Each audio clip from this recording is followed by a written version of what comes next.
Salam. Bu videoda cəbrin əsas teoreminin isbatını verəcəm.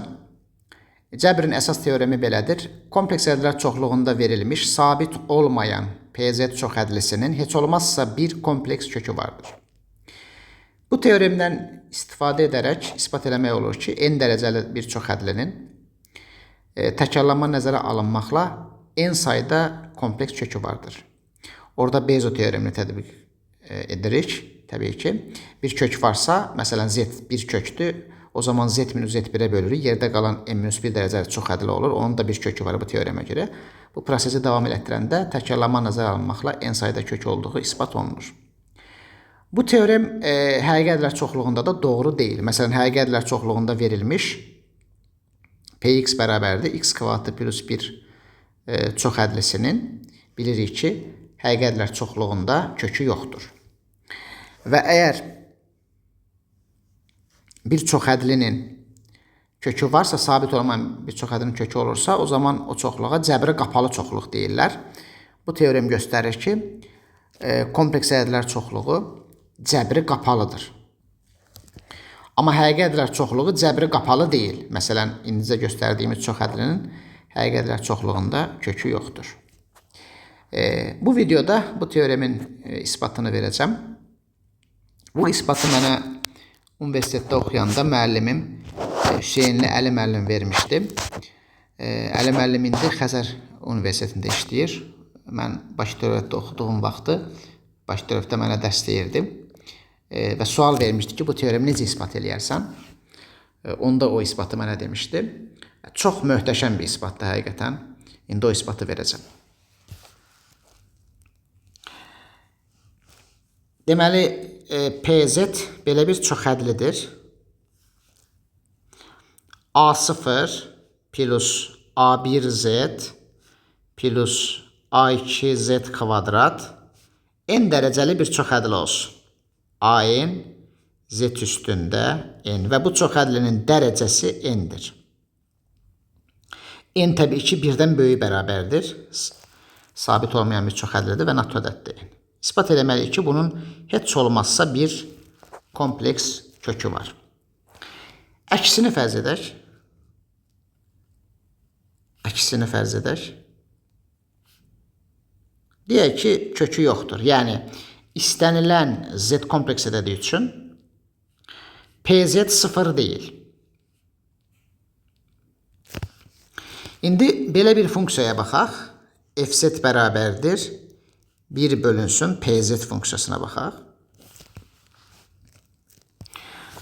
Bu funksiya bütün kompleks müstəvidə məhdud funksiya olacaq. İlk öncə PZ 0-a çevrilmədiyinə görə, hər Z üçün PZ 0 olmadığına görə, təbii ki, FZ funksiyası tam funksiya olacaq. Kompleks müstəvinin istənilən nöqtəsində sonsuz diferensiallanır, tam funksiyadır. İndi göstərəcəm ki, indi bu funksiya həm də məhdud funksiyadır. Deməli, onu necə ispat eləyəcəyik? Deməli, modulu FZ nəyə bərabərdir? Ona baxaq. 1 bölünsün A0 plus A1Z plus A2Z kvadrat və s. AN Z üstü N modulda. Burada Z üstü N-i mötərizə xanəyə çıxarılacaq moduldan kənara. Burada olacaq deməli modulda Z üstü N. Modulun xassələrində tətbiq edirəm. Modulda olacaq deməli A0 vurulsun 1 böl Z üstü N plus A1 vurulsun 1 bölünsün Z üstündə n minus 1 və s. Ən sonunda da AN olacaq modulda. İndi buradan alınır ki, baxın, bunlar sıfıra gedir təbii ki. Bu sıfıra gedir Z sonsuzluğa gedəndə. Yəni, limitini alacam. Hələ limitini almamışam. Deməli, limit Z gedəndə sonsuzluğa modulu FZ-ə baxacaq. Görək, bu nə verəcək bizə? Deməli, bu sıfıra gedəcək. Bu da sıfıra gedir. Burada bir ədəd alınır. Özdə modulda müsbət olacaq. Modulu z üstəyəndə təbii ki z sonsuzluğa gedəndə sıfıra gedəcək, sonsuzluğa gedəcək. 1 bölünsün 0 olacaq. Bu olacaq 0. Bu nə deməkdir? Bu o deməkdir ki, istənilən epsilon böyük 0 üçün elə bir delta epsilon var ki, 0-dan böyük. Deməli, istənilən z kompleks ədədi, hansı ki, modulu z böyükdür delta epsilon olanda, modulu da fz, bunun bir daha modulu, amma 2 dəfə modulu yazmağa ehtiyac yoxdur, kiçikdir epsilon olur. Əgər biz epsilonu 1 seçsək, elə bir delta epsilon olaraq ki, 0-dan böyük, artıq o qeyd olunmuş delta epsilon olacaq, ona delta 0 deyim ona üçün. İstənilən deməli z kompleks ədədi, hansı ki modulu z böyükdür delta 0 olanda, modulu da fz kiçikdir 1 olur. Bu delta 0'dır. Aha. İndi kompleks müstəvidə deməli mərkəzi 0'da olan və radiusu da delta 0 olan bir dairənin burası i delta 0'dır.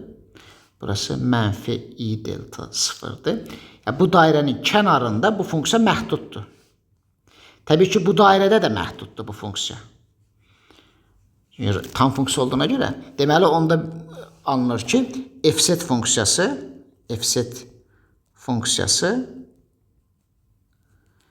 məhdud funksiyadır. Əslində, fz-in məhdud olduğu aşkardır. Çünki pz məhdudda olduğuna görə amma onu ispat etdim.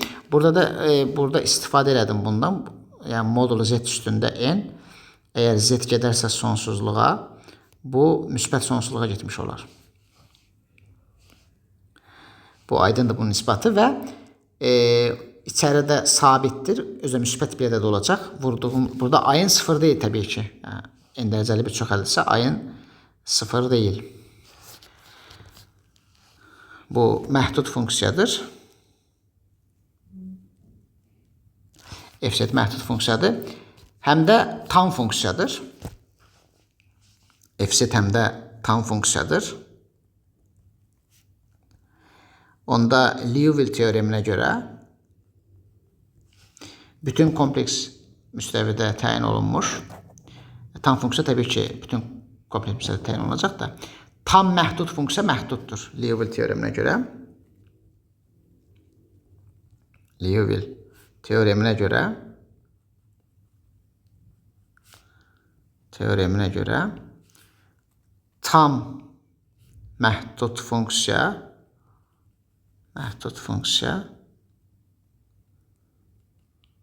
sabitdir. Sabit funksiyadır. Bu Liouville teoremi çox güclü bir teorem və fz onda sabit çıxdı. Fz bir c çıxdı. Fz nə idi? 1 bölü pz idi. O da bərabər bir sabit. Deməli, pz sabit çıxdı. 1 bölü c. Pz sabit çoxədədir. Bu da ziddiyyət. Niyə ziddiyyət? Çünki pz çoxədlisi sabit olmayan bir çoxədli teoremin şərtinə görə ziddiyyət. Deməli, heç olmasa bir kompleks kökü olmalıdır. Bununla da teorem ispat olundu. Həqiqətən çox möhtəşəm bir isbatdır. Liouville teoremi ilə, yəni əgər pz-in kökü yoxdursa, 1 bölü pz-ə baxanda o təbii ki, məhdud olacaq. Məhdud olduğu da çox aşkardır və tam olduğu da aşkardır və tam məhdud funksiyada sabit funksiya olur Liouville teoreminə görə. Onunla da teorem ispat olur. Növbəti videoda görüşərik. Sağ olun.